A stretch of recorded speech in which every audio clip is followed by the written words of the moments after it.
So, So, who are you and why should I care? well, my name is Jabari Tape, and you should care because I am a lifelong martial artist. What do you do? Which martial art? Yes. Okay, so I do Taekwondo, old school Taekwondo. Mm-hmm. That being said, let me explain what old school Taekwondo is. Old school being like before 1960s, I'd say 1960s Taekwondo, before 70s and 80s, and the introduction of these new forms and new drills and stuff like that. So I do an very old style of Taekwondo taught to me by two very old masters. But the style I was taught was a mixture. It was mixed with boxing, wrestling, jujitsu, and a combination of other skills that they had already learned. What made you want to start practicing? Bruce Lee and my brother, because Bruce Lee what made me want to do kicks and stuff, and my brother had already started doing martial arts at the place where I would get my black belt. This place right here, yeah, see? Excellent. This is my brother, and this is my Grandmaster Carlton Bellfoot. Excellent. And this is an old article about the community program that was going on that we learned from. That's crazy. White belt you. Yeah. That's crazy. How long ago was that? Had to be almost 2 decades ago now. Dang. What was it like when you first started practicing?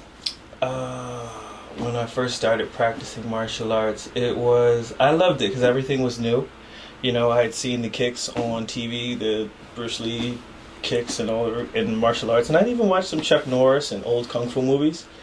But actually learning the kicks was cool. Everything was new and everything was cool. I loved it.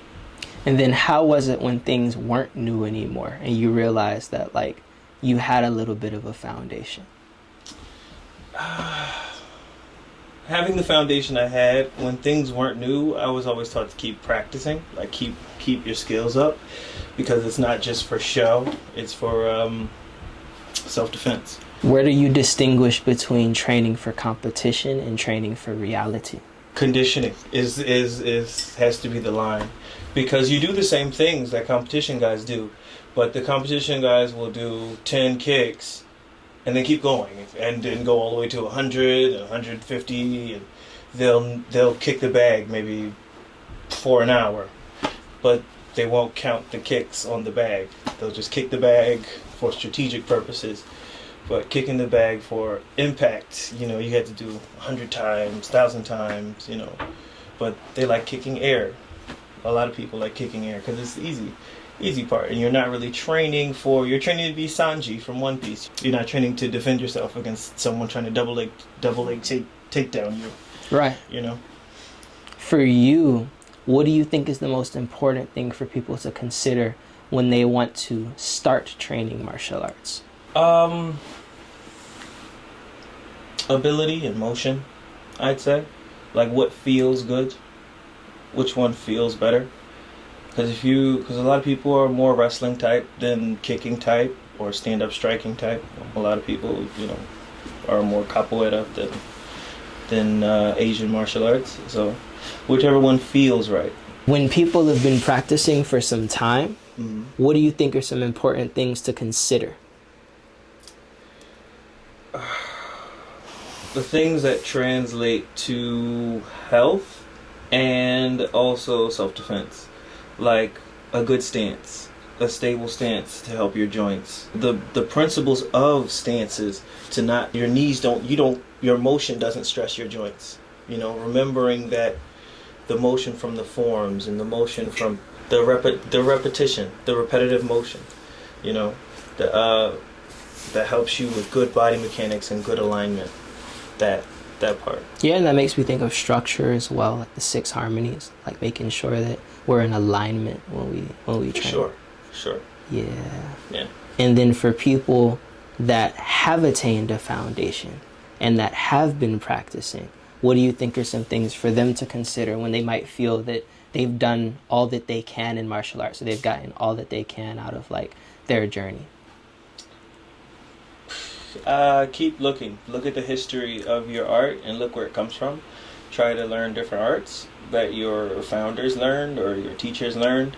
Arts that supplement your arts. Cross training. Once you've gotten to a certain level and you and your teacher can say that you are a good representation of this particular style, you know most of the techniques, you're proficient, and you can use it to defend yourself. You should be going to other schools to test your skill, pressure test into network, to see other arts in action as well. You know, gain other skills that your art might be lacking, and see things that your grandmaster probably didn't see. Excellent.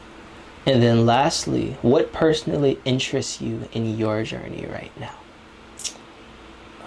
I want to create my own style, like formulate my own system. So in looking at my art, I am really interested in Ian Abernathy right now. Mm-hmm. Ian Abernathy is someone who I am looking at because he breaks down the kata, and Taekwondo's actual combative structure is based on the pumse. We call it pumse. Pumse means pattern.